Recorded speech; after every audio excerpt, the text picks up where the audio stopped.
In this video, I'm going to show you guys what I have in my survival kit slash emergency kit slash first aid kit that I always have with me in my backpack when I'm out adventuring. This is the Osprey Talon 33 backpack. This fits perfectly right in the bottom of the bag. Great backpack. I have the exact same one that I use in a different color for fishing, and I really like it. It's just a really comfortable backpack with a lot of good features. But anyway, this is my kit that is always in there. It weighs 1 pound 13 ounces, and this is what I have with me on what I think of as intense or extreme day hikes. I wouldn't take this with me on an overnight or multi-day backpacking trip just because it's a little bit too much, a little bit too heavy. In that case, I would want to pare back a little bit just to keep my overall pack weight lower. And I was shooting for under 2 pounds and I did that and still have a few ounces to spare. This is an Eagle Creek packing cube that I've had laying around for years, and I decided to use it in this kit. It's very lightweight, super easy to open, makes for a convenient sized and shape of package to fit in my backpack. And so let me show you what I have inside of here. First off, we have this. Let's put this off to the side for now. This is the Garmin InReach Mini. This is a small two-way satellite communicator. If I fall and break my leg, if I need to be rescued, or if someone I'm with needs to be rescued, then I can use this to contact the outside world, even if I don't have reception on my phone, because again, this uses satellites and not cell towers. I like this thing. I pay, I think, $12 to $15 a month. I don't remember exactly for service on this. So it's not especially cheap, but if you are out adventuring, traveling, especially solo a lot, one of these is definitely recommended, definitely comes in handy. I have my name and my phone number on here, but I put a piece of masking tape to cover it up for the purposes of this video. And then I have a lanyard, a loop here that I can put over my neck and carry it hands-free. And I also have a little carabiner on here. In the bag, I have a micro USB cable, and this isn't a cable type that I usually have with me, and so I want to make sure that this device that charges via micro USB can always be charged or topped off if I needed to, and so I always have these together. And so next up, we have my little portable toilet kit. I have a little elastic band that goes around it, and this consists of two things, that being toilet paper and a very lightweight trowel. I don't remember if this trowel is aluminum or titanium, but it weighs, nothing. It's very, very lightweight. I got this off of Amazon. I'll try to find links to as many of these things as I can, and I'll put them in the video description. Super nice little trowel, great for digging cat holes when you need to do your business that requires some toilet paper. Then also, this toilet paper is the Coghlan's brand toilet paper. It has no roll in the middle, so it's nice and compact, and it's not like the greatest toilet paper in the world. It's not super soft or quilted or plushy or anything like that, but again, for my purposes, it works really well. Moving on, let's see what else we have in here. This little Ziploc bag has two things in it. First, we have a mosquito net. This is a very compact, again, Coghlan's head net that has this little stuff sack with it. It's not attached or anything. And then when you're wearing a hat, you just put this over your head. When you are in pretty intense mosquito country, like a lot of the West is in early summer up in the mountains, lots of mosquitoes in the areas where I frequent. If they're really bad, then you can pull this out. And this is surprisingly compact, this little stuff sack that it comes with.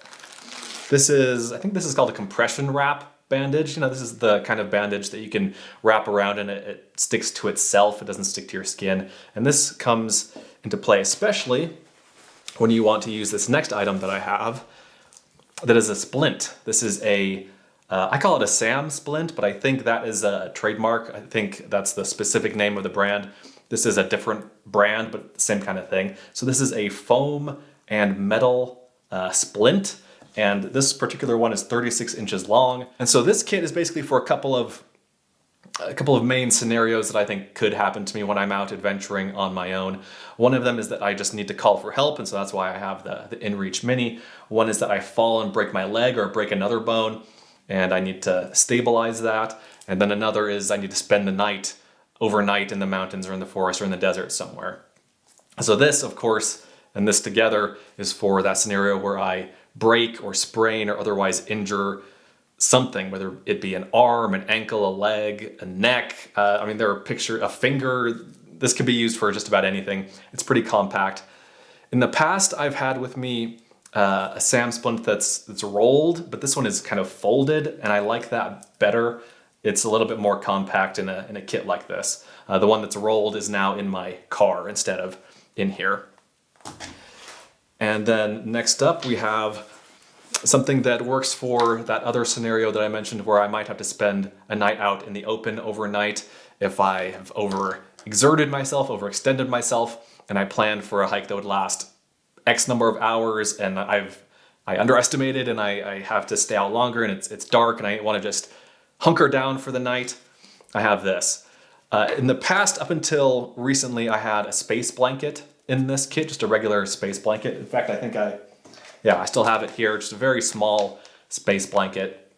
No idea where I got it, but super compact, and there's nothing wrong with having something like this. But this is a space sleeping bag instead of a blanket, and it's definitely bigger than the space blanket. I'll show you a little bit what this thing looks like. I'm not going to take it out completely because it would probably be hard to get back into the stuff sack. But same kind of material, this very thin reflective material, but it's basically a space blanket that's been folded in half and taped along the edge. And so I just think that if I did have to spend a night out in the open, it'd be much more comfortable to do it with something like this than just a straight up space blanket. On the end, there's a little whistle here, a little emergency whistle, which is surprisingly loud. And then I have this kit inside of the bag, and that's everything for in here. So I'll put this off to the side here. I'll drop it on the floor. Everything else is in this little separate kit. This bag I made years ago. This is a buff or a neck gaiter.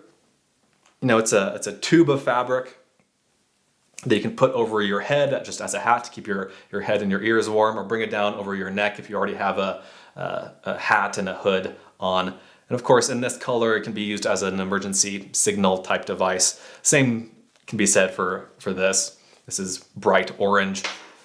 I have used this before on my trips when it's gotten colder, when I've been up on a mountain ridge and it starts to get windy and cold. It's just a nice thing to add to your layering system to keep yourself warm. Next up we have bug spray. This is 40% DEET. It's just a little, very small little spritz spray bottle. And then this, you can't really tell because it's been in here for so long that the writing has worn off of the package, but this is sunscreen. Again, I travel a lot in high elevation areas, and so it's nice to have some sunscreen to protect myself from the harsher rays of the sun at higher elevations. I have a larger bag inside of here. Again, it's just bags within bags within bags. You can never have too many Ziploc bags. And here, I don't think I need to take them out, but I have a plastic poncho, just a little single-use poncho from, I think, Walmart. And this is a plastic bag.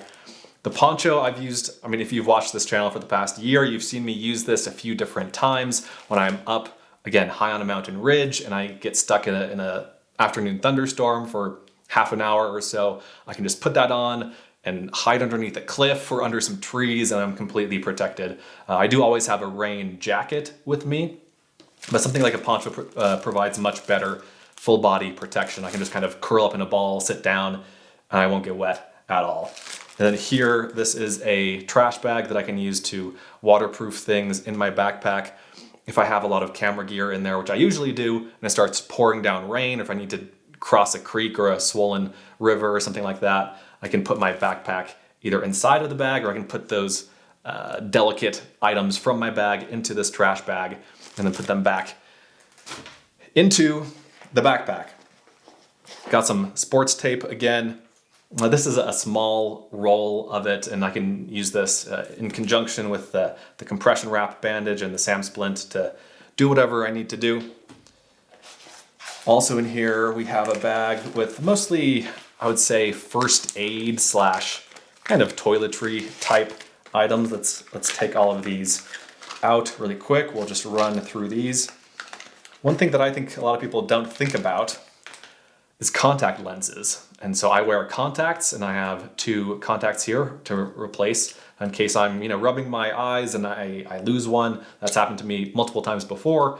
It's nice to be able to see better. I have decent vision. These are negative 1.5 or minus 1.5. That's my prescription. So I don't have like terrible vision, but it's definitely nice to be able to see better if possible.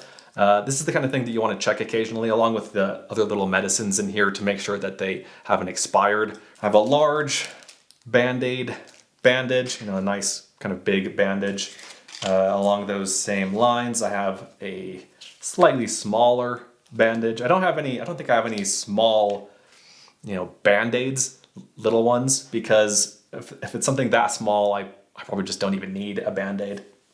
If it is a bigger wound, I have this stuff. This is called Wound Seal, and you unscrew the lid and cut the top, and then you can pour this into a wound, and it'll stop the bleeding relatively quickly. If you have a deeper cut, if you're walking through a boulder field and your foot slips and your shin hits a jagged rock, that is something that happens to me fairly often. If it goes deep enough, you might want something like this to stem the bleeding.